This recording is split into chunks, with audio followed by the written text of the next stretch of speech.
भाऊ, कापसाला अद्यापही सीसीआयची खरेदी झालेली, मात्र सीसीआय केंद्रावर अनेक शेतकऱ्यांना त्रास सहन करावा लागत आहे। मोजमापमध्ये पाणी आदळतं, त्यामुळे शेतकरी वंचित झालेले आहेत। मी आता आलोय, उद्या सीसीआय वाल्यांना बोलवलेलं आहे। जर शेतकऱ्याच्या कापसाला नाटक करत असतील तर त्यांना कसं सरळ करायचं मला माहिती आहे। भाऊ, दुसरी गोष्ट, एका महिन्यामध्ये शेतकऱ्यांची 13 शेतकऱ्यांची आत्महत्या होतात। वर्षभराचा विचार केला तर 140 शेतकरी आत्महत्या करतात आहेत। चिंतेची बाब वाटतात आहे। चिंतेची बाब आहे, पण तरी शेवटी शेतकऱ्यांकरता काय केलं पाहिजे। आता सोयाबीन आहे, त्याच्यानंतर कापूस आहे, याला योग्य तो भाव मिळण्याकरता उत्पादन यावर्षी शेतकऱ्यांचं कपाशीचं घटलेलं आहे। त्यामुळे लवकरात लवकर सीसीआयने खरेदी केली पाहिजे।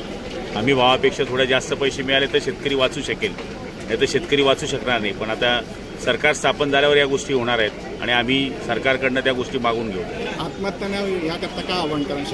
शेतकऱ्यांनी शांततेने विचार करावा। सरकार तुमच्या पाठीशी आहे आणि निश्चितपणाने जरी नुकसान होत असलं तरी येणारं सरकार हे शेतकऱ्यांचं सरकार आहे। ज्या शेतकऱ्यांचं नुकसान झालेलं आहे, ज्यांना उत्पादन कमी आहे, त्याच्याकरता सरकार काहीतरी करेल असं आश्वासन आम्ही त्यांना या ठिकाणी देतो। ठीक आहे। जनतेतून पण अशी मागणी की ते मुख्यमंत्री झाले, आपल्याला काय वाटतं? हे बघा, सर्वसमावेशक कामं शिंदे साहेबांनी केल्यामुळे, सगळ्या घटकांची कामं केल्यामुळे साहजिक ही जनतेची भावना आहे की त्यांनी मुख्यमंत्री व्हावं। पण शेवटी त्यांनी या मुद्द्याला स्वतःच खोडून टाकलेलं आहे आणि त्यांनी स्वतः मोठ्या मनाने या ठिकाणी सांगितलं की माझा या गोष्टीमध्ये कुठल्याच अडचणीचा विषय नाही आहे। मोदी शहा साहेबांना दोघांनाही या ठिकाणी माझी काही अडचण होईल अशा पद्धतीचं मी काहीच बोलतो करणार नाही। ते जे निर्णय घेतील ते मला मान्य आहे। संजय भाऊ, ईव्हीएम विरोधात आता बाबा वड्यांचं आंदोलन सुरू आहे।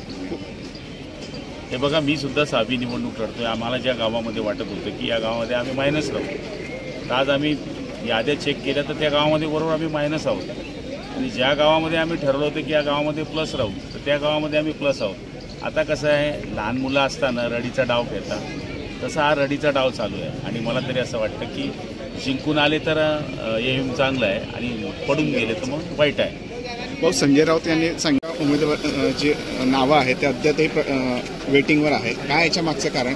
दुसरी गोष्ट, आपल्याच मतदारसंघामध्ये उपमुख्यमंत्री म्हणून अशा आपल्या नावाची घोषणा करण्यात आली, कार्यकर्त्यांच्याही मनात तशाच भावना आहेत। हे बघा, आदरणीय एकनाथ शिंदे साहेबांनी, आपल्याला माहिती असेल की त्यांनी स्वतःहून डिक्लेअर केलं की माझा कुठलाच अडचणीचा विषय नाही, त्यामुळे मुख्यमंत्रीपदाचा विषय या ठिकाणी त्यांनी संपवून टाकलेला आहे आणि येत्या काळामध्ये माननीय एकनाथराव शिंदे साहेबांना संपूर्ण अधिकार या ठिकाणी शिवसेना पक्षाने दिलेले आहे। त्याच्यामुळे मला तरी असं वाटतं की जेही निर्णय पुढच्या काळामध्ये शिवसेना पक्षाचे होते ते सगळे एक छत्री आदरणीय एकनाथराव शिंदे साहेब घेतील असा निर्णय आमच्या पक्षाने घेतलेला आहे।